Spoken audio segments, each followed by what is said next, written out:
রানী রুদ্রমা দেবী, great queen, অনেক বড় kingdom, খুবই প্রাচীন মূর্তি, এটা পিওর গোল্ডের, নো ডাউট। দাউদ ব্যবসা 2 নম্বরই It's করে, very কিন্তু করে nice. 1 নম্বর কাজ। আমার থেকে honest nobody in the market. এই Dear. মূর্তি যার কাছে থাকবে তার জীবনে নো টেনশন। যখন এটা আমার কাছে আসে তখন 3rd ওয়ার্ল্ড ওয়ার রানিং। এটা কোনো মিউজিয়াম বা দোকান নয় যে এইভাবে মূর্তি চেকিং করবেন। ঝটপট ডিসাইড করুন। Pay the money. চুপচাপ কেটে পড়ুন আর মূর্তিটা লুকিয়ে নিয়ে যাবেন, কেউ যেন জানতে না পারে। গো হাইডিং হাইডিং।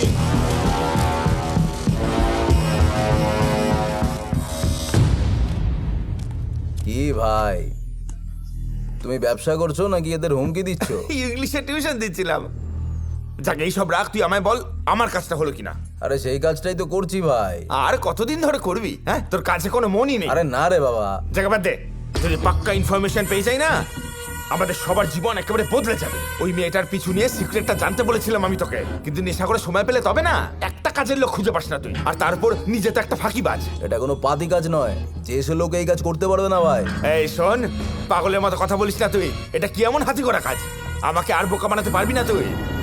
আচ্ছা, কাকে তুই ডেকেছিস শুনে? কোনো ছেলেকে নাকি মেয়েকে? একদম চিন্তা করো না ভাই, একটা দারুণ ছেলেকে ডেকেছি, ও ফাটাফাটি কাজ করবে। ঠিক আছে ঠিক আছে, ডাক তাহলে তাড়াতাড়ি।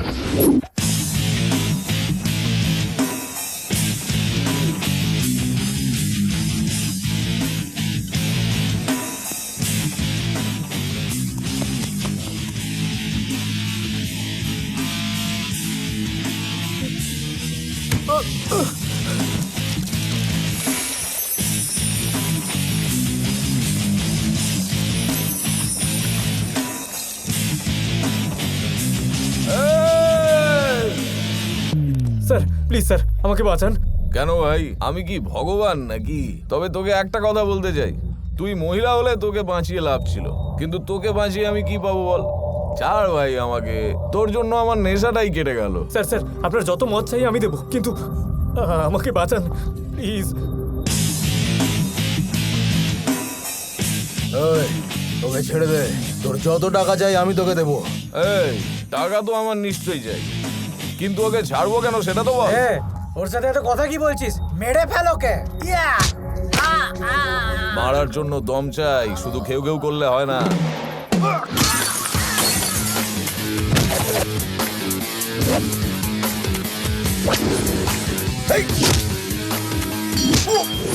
আমার টাকার থেকেও বেশি রেসপেক্ট চাই, বুঝলি?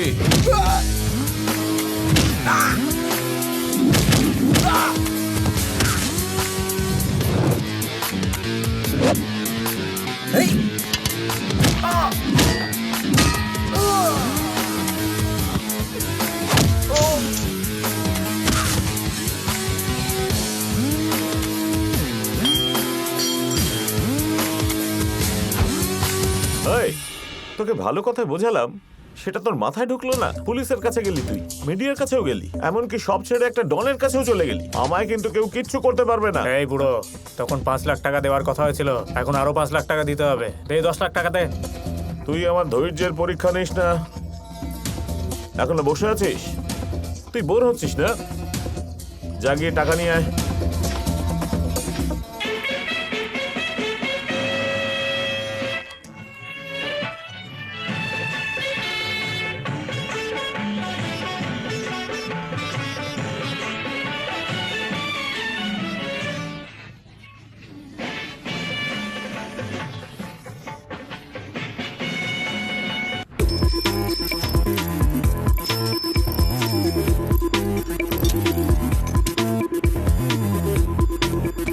বারে কি অ্যাক্টিং! এই বুড়ো সর। এই যে আঙ্কেল, এ কি আঙ্কেল, এটা কি হচ্ছে আঙ্কেল? দুধের পয়সা দিলে না আর এখানে সবাইকে চা খাওয়াচ্ছ, এটা কেমন হলো? কি অ্যাক্টিং করছে? টাকা বের করো, চলো চলো। এই চুপ। আরে বাহ, মেকআপ করলে তো আমাদের ভাইকে এরকমই লাগবে, তাই না? হ্যাঁ দাদা। কি ভেবেছো তুমি এর আগে? বিশ্ববিখ্যাত নট সম্রাটিনী পদ্মশ্রী ডক্টর নন্দমুনি তারক রামারাও, এনার সাথে যাত্রার তুলনা করো না। হ্যাঁ, এই তুই কি আদৌ চিনিস আমাদের ভাইকে? ভাই একবার তাকালে শরীরের সব রক্ত শুকিয়ে যাবে। হ্যাঁ। একটা লুকই যথেষ্ট। সত্যি? হ্যাঁ?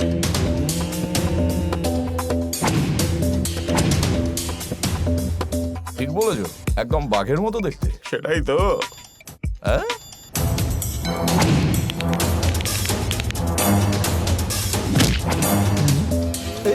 ঠিক বলেছো।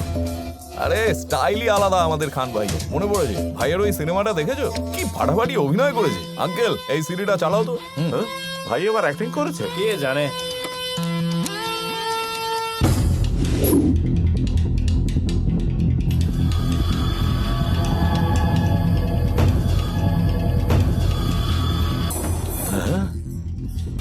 কিরে পাগল নাকি? আমার এরিয়াতে এসে আমার সামনে বসে আমাকে হুমকি দিচ্ছিস? হ্যাঁ, কলজের জোর থাকা যায়, তাহলে চমকানোর জায়গা খুঁজতে হয় না। জায়গা দখল করা তোর ধান্দা নাকি? এই তুই জানিস যে তুই কার সাথে কথা বলছিস? তোকে তো ওর খেল পারবো না খতম কি ভাই? করবি? হ্যাঁ হ্যাঁ তুই আমাকে বোকা ভেবেছিস নাকি? আমি তো মরতে রাজি আছি, তুই রাজি? এই নে, একবার ভেবে দেখ, তোর পেছনে কিন্তু কেউ নেই, এমনকি তোর তো বউও নেই। মানে তুই একদম একা। কি করবি এত টাকা দিয়ে? প্লেনে করে নরকে যাবি? এখনই দেখাচ্ছি আমি কি করবো, চলো। এই পৃথিবীতে তুই একা এসেছিস, কিন্তু শ্মশানে যাবি তোর চেলাদের কাঁধে চড়ে।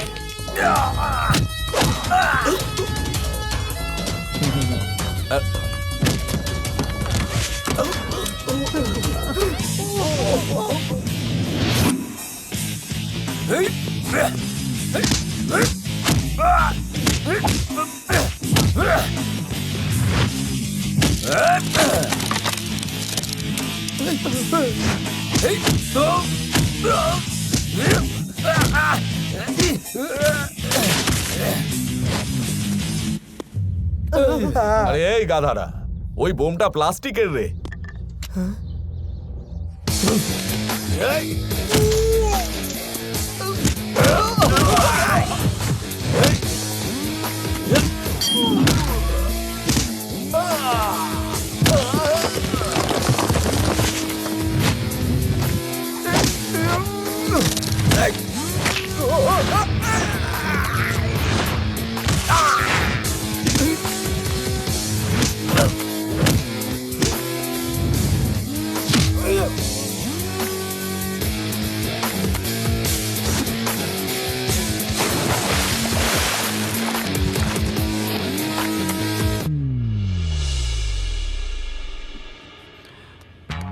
Hello hello hello.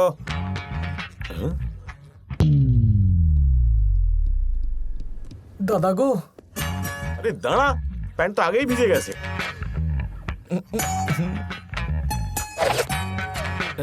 হ্যাঁ, এমন ফিল্ম এখানেও বানাবে? দেখি বানাতেও পারি। আমার ফিল্মটা ভাল লাগেনি, আমি যাচ্ছি। কোথায় যাচ্ছ? দাদা আমি গাড়িটা ভুল জায়গায় পার্ক করে ফেলেছি, আমি আসছি। আরে দূর হ। আচ্ছা, এই ফিল্মটা ভাল লাগেনি, কিন্তু যেমন- ফিল্মে আমার যে ইনভেস্টমেন্ট হয়েছে তার কি হবে? সেই জন্য এটা অ্যাকশন মাস্টারের জন্য, আর এটা ক্যামেরাম্যানের জন্য। এক এটা মিনিট ভাই, আমি নিজেই খুঁজছি। হ্যাঁ, এটা কিসের জন্য? এটা নতুন সাইকেল কেনার জন্য। আর এটা? আমার এখানে আসার জন্য। আর এটা? আমি আবার যাতে আসি সেই জন্য। ভাই হ্যাঁ 30 বছর, হ্যাঁ 30 বছরের কেরিয়ারে এই ধরনের সেটেলমেন্ট দেখি ভাই, তুমি সেরা ভাই। কাকা বাবু, ভাইকে গরম চা খাইও, আমি বেরোচ্ছি। যাও। ও বাঁচলাম। আমি তোমার এই উপকার ভুলবো না। আঙ্কেল, হাত জোড় করার দরকার নেই, আশীর্বাদ করুন। দয়াপতি বাবু, আমি সমস্তটা চেক করে নিয়েছি, চিন্তা ভাবনা করার কোনো কারণ নেই। আপনি সময় মতন খাওয়া দাওয়া করবেন। আমি কিছু ওষুধ লিখে দিয়েছি, ওগুলো কিন্তু সময় মতন খাবেন। আমি আসছি। হ্যাঁ। শোনো সুভাষ, উনি এত টেনশন নিচ্ছেন কেন? টেনশন নেওয়া ওনার শরীরের পক্ষে ভালো নয়। এইভাবে যদি বিপি কমে আসে তাহলে কিন্তু বিপদ আটকানো যাবে না। Take care. ঠিক আছে ডক্টর।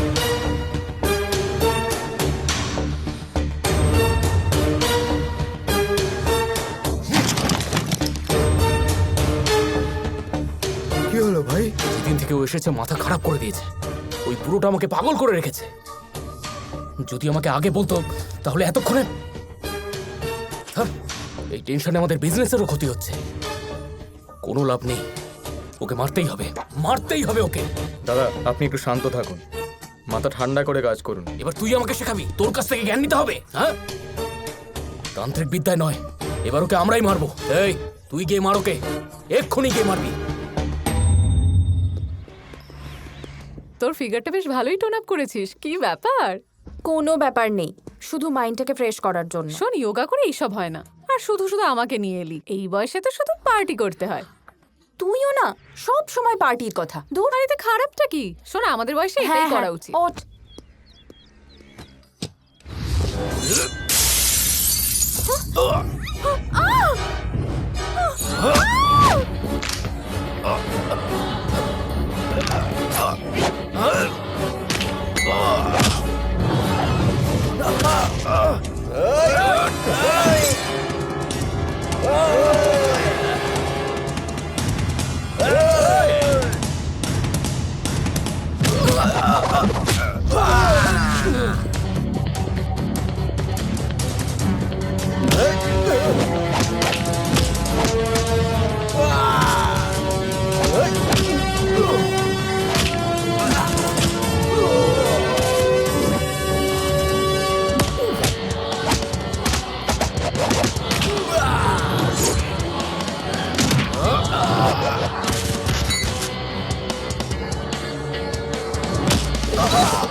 এটা আমার লোক নয়, সত্যিকারের গুন্ডা ছিল। ও মাই গড, সরি সরি সরি, অনেকটা কেটে গেছে। এরা তোমাকে অ্যাটাক করলো কেন? সেটাই তো আমিও কিছু বুঝতে পারছি না। আমার সাথে কার শত্রুতা থাকতে পারে? আমি জানি। এই দাউদ, এই তুই কে? এই বল দাউদ কোথায়? শোন, কি ব্যাপার, স্পিডটা একটু বেশি মনে হচ্ছে আজ? এটা আমার এলাকা, মেজাজ দেখাস না। এই একে তো তুই ঠকিয়েছিস, আবার আমাকেই কথা শোনাচ্ছিস। আমি তো তোকে ইনফরমেশন দিচ্ছিলাম, তুই আবার মধুকে মারার জন্য গুন্ডা পাঠিয়েছিলি কেন? সালা তোকে শেষ করে দেবো। দাঁড়াও ভাই, যে লেকচার চাচ্ছিস? আমি যদি আমার লোকদের একটা ইশারা করি না, এখান থেকে বেঁচে ফিরতে পারবি না তুই। আর এই মেয়েটাকে মারতে হলে না, আমি নিজেই গিয়ে উড়িয়ে দিতে পারি। মেরে দেখা ওকে। শোন, তোকে বলে দিচ্ছি, ওকে মারার কথা ভুলে যা। ওকে আমি ভালোবাসি। আরে আরে আমার কথা তো শোনো ভাই, 2 নম্বরই কাজও অসৎভাবে করে না, এটা কোনো অন্য লোকের কাজ। কে করেছে? নামটা বল। দাউদ তো কেসটা পুরো ঘুরিয়ে দিল রে ভাই। দাদা ও কোনো সাধারণ মানুষ নয়, খুব বড় মাপের খেলোয়াড়, সারা শহরকে নাচায়। তুমি বরং ওর কথা ভুলে যাও। এটা তো আমিও জানি যে ও ঠিক সুবিধের নয়, কিন্তু ও যেটা বললো তার পেছনে কোনো একটা লজিক আছে। লেবু, কালো কাপড়। মধুকে মারার জন্য দাউদই যথেষ্ট ছিল, কিন্তু এইসব অন্য ব্যাপার আছে ভাই। দেখা যাক ওর দাদুকে। বাড়িটা তো বেশ বড়, তাই না? বাড়ি দেখে লাভ নেই, বাড়ির লোককে নিয়ে কাজ। কাকে যাই দাদা? ঐশ্বরিয়া রায়। এই ভদ্রভাবে কথা বল। বাড়িতে কে কে আছে?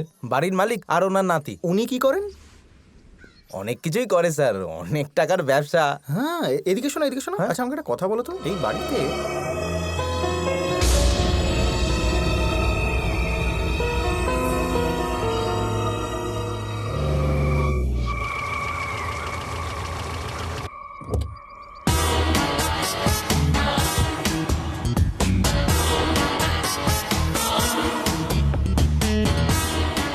কার সঙ্গে দেখা করতে চান? কে আপনি? মধু আছে? ও মধু ম্যাডাম, উনি তো বাইরে গেছেন। আপনি বসুন, উনি চলে আসবেন। স্যার জল নিন। মনে হচ্ছে আপনি ম্যাডামের কাছের বন্ধু। তাহলে আপনি একটু বুঝিয়ে দেখুন না ওনাকে। কি?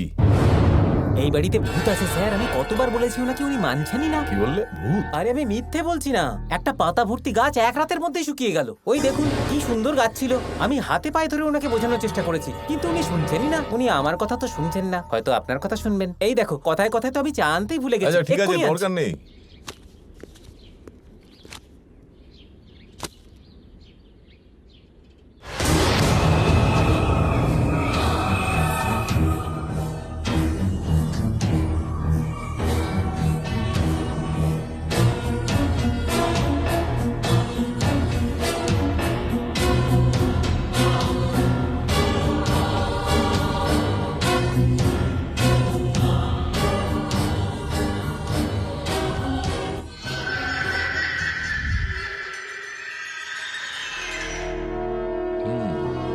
ভাবছিলাম মধুর লাইফটা অতটা সিম্পল না। আমি ব্যাপারটাকে খুবই সামান্য ভেবেছিলাম, কিন্তু এর পেছনে একটা বড় গল্প আছে। দাউদ আমাদের অ্যাপয়েন্ট করে বলল ইনফরমেশন চাই। একবার ভাব, যদি ঠিক ইনফরমেশন দিতাম তাহলে ও কি করতো, এসব কেন করছে ও? দেখলি তো, তোর জন্য আজ আমার মান সম্মান ডুবতে বসেছে। এই ভালোবাসা দিয়ে সংসার পাতা যায়, ব্যবসা করা যায় না। ওর হিসেব আমি করব, আর ওই মেয়েটার গল্প আমিই লিখব। ঠিক বলেছে দাদা, ওই গুন্ডাগুলোর মধুকে মারতে আসা, ওই বাড়িতে লেবু আর কালো কাপড় খুঁজে পাওয়া, দাদা এসবের পেছনে নিশ্চয়ই কোনো তান্ত্রিকের হাত আরে আছে। গাধা, তান্ত্রিকের লেবুতে কিছু হয় না, আসলে এর পেছনে অন্য কেউ আছে। স্বামীজি, আর কতদিন আমি বাঁচবো সেটা আমি জানি না, কিন্তু ওর মৃত্যু আমি নিজের চোখে দেখতে চাই। ওর মৃত্যু না দেখা পর্যন্ত আমার প্রাণ বেরোবে না। এভাবেই হোক না কেন, ওকে মরতেই হবে। ওর সাথে এত কিছু হচ্ছে আর ও এত ক্যাজুয়াল রয়েছে কেন? কিন্তু ও এখন কোথায়? মধুর সঙ্গে এমন একটা ষড়যন্ত্র হচ্ছে যেটা আমরা ভাবতেও পারবো না।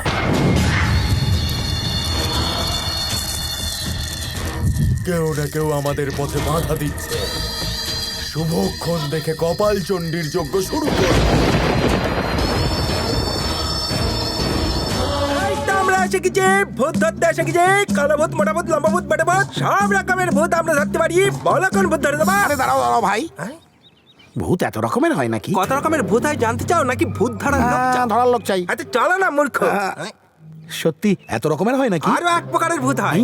কি বললে? হ্যাঁ, কিরকম দেখতে? তোমার মতো দেখতে অনেকটা, তুমি এক গায়কনি। আচ্ছা, এই বাড়িতেও ভূত আছে নাকি? এইসব তো আমরা দেখার পরেই বুঝতে পারবো রে মূর্খ।